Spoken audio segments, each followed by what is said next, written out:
تو انہوں نے اپنے بیٹے کو کہا اسماعیل کو کہ اللہ نے مجھے کہا ہے، خواب میں نے دیکھا ہے میں آپ کو ذبح کر رہا ہوں۔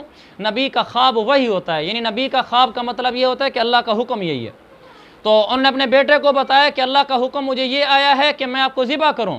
تو بیٹے نے آگے سے یہ نہیں کہا کہ ابا جی یہ کون سا دین ہے کہ ہمیں ذبح کرنا ہے۔ تو ابراہیم علیہ السلام نے بھی نہیں کہا کہ یا اللہ یہ کون سا دین ہے کہ بیٹے کو ذبح کر دوں۔ ہمیں یہ بتایا گیا کہ اللہ کا حکم جتنا بڑا بھی ہمیں طبیعت پہ مشکل اور گران نظر آئے، لیکن ہم نے آگے سے یہ نہیں کہنا کہ یہ کون سا دین ہے، یہ کیسا دین ہے۔ آج تو اگر ہمیں شریعت کا ایسا حکم بتا دیا جائے جس حکم کے اوپر ہماری روزی پہ زد پڑتی ہو، عزت اور ناک پہ زد پڑتی ہو، میں نے خود ایسے واقعات مجھے معلوم ہیں جب مشکل حکم لوگوں کے سامنے آئے تو بعض لوگوں نے کہا کہ یہ کون سا دین ہے، ہمارا دین تو ایسا نہیں ہے۔ یاد رکھیں جو اللہ کا حکم آ جائے ہمارے سامنے، اللہ کے نبی صلی اللہ علیہ وسلم کا حکم آ جائے ہمارے سامنے، تو اس کے بعد ہم نے یہ نہیں کہنا یہ کون سا دین ہے۔ یہ ہمیں قربانی والی اس عید سے پیغام مل رہا ہے کہ ابراہیم علیہ السلام نے فوراً قبول کیا، جی ٹھیک ہے میں اپنے بیٹے کو ذبح کرنے کے لیے تیار ہوں۔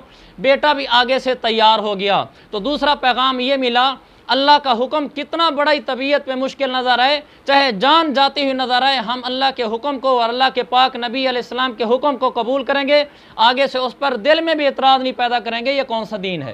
یہ دوسرا پیغام ہے۔ تیسرا پیغام کیا ہے؟ حضرت اسماعیل علیہ السلام نے جب یہ کہا کہ یا ابت افعل ما تؤمر ستجدنی ان شاء اللہ من الصابرین، اس میں تیسرا پیغام ہے کہ اسماعیل علیہ السلام نے ابراہیم علیہ السلام سے کہا ابا جان میں بالکل تیار ہوں، آپ میرے اوپر چھری چلائیں، میں تیار ہوں۔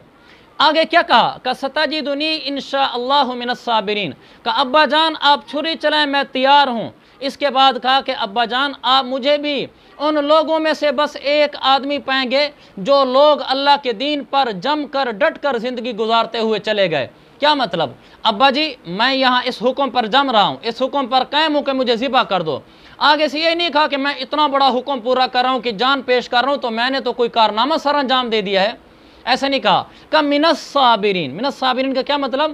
کہ ابا جان میں کوئی بڑا کمال نہیں کر رہا اللہ کے نام پر جان دے کر، بڑے لوگ آئے ہیں جنہوں نے اللہ کے نام پر جانیں بھی دیں، سب کچھ دیا، یعنی اپنے آپ کو اپنے جذبات کو سب کچھ کو قربان کیا۔ اللہ کے دین پر چلنے والی ایک بڑی جماعت ہے، بڑے لوگ گزرے ہیں آج تک، جیسے انبیاء گزرے وغیرہ وغیرہ، تو میں بھی انہی میں سے ایک ادنا فرد ہوں اللہ کے دین پر چلنے والا۔ میں اپنی جان کا نذرانہ پیش کر کے بھی یہ نہیں کہتا میں نے کوئی کمال کیا ہے۔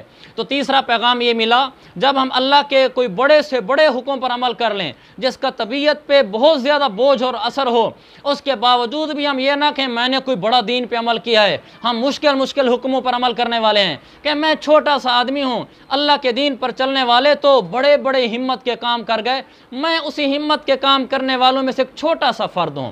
یہ تیسرا پیغام ہے کہ ہم نے ہمیشہ اپنے آپ کو دین پر چلنے کے باوجود بھی ایک چھوٹا فرد سمجھنا ہے اور بڑی جماعت ایک سمجھنی ہے جو دین پہ چل رہی ہے، اور میری حیثیت ایک چھوٹے آدمی کی سی ہے۔ یہ تیسرا اور آخری پیغام بھی سمجھ سکتے ہیں، انعام بھی سمجھ سکتے ہیں۔ جب ابراہیم علیہ السلام نے اسماعیل علیہ السلام کو لٹا دیا تو اللہ تعالیٰ فرماتا ہے فدیناہ بذبح عظیم، پھر ہم نے اسماعیل پر چھری نہیں چلوائی، ہم نے اوپر سے ایک مینڈھا بھیجا اور مینڈھا نیچے رکھ کر مینڈھے پر چھری چلوائی، اور کیا کہا انا کذالک نجزی المحسنین، یعنی اسماعیل علیہ السلام کو ہٹا کر نیچے مینڈھا لٹوا کر اس کو ذبح کروا کے کہا اللہ نے ابراہیم کو، ابراہیم تو نے ہمارا حکم پورا کر دیا، انا کذالک نجزی المحسنین، ہم اپنے نیک بندوں کو ایسے ہی بدلہ دیتے ہیں۔ کیا مطلب؟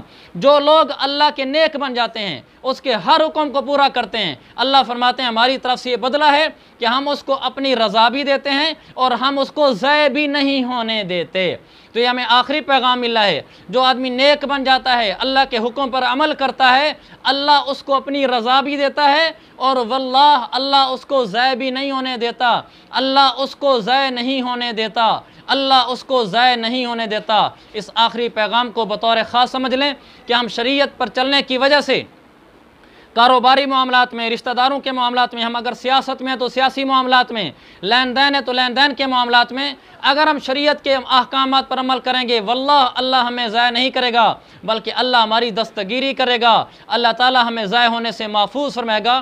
یہ عید الاضحیٰ کے قربانی والے عید کے پیغامات ہیں، اور آخر میں انعام ہے۔ اللہ تعالیٰ ان پیغامات کے مطابق، ان عملی پیغامات کے مطابق مجھے عملی زندگی گزارنے کی توفیق عطا فرمائے۔ وآخر دعوانا ان الحمد للہ رب العالمین۔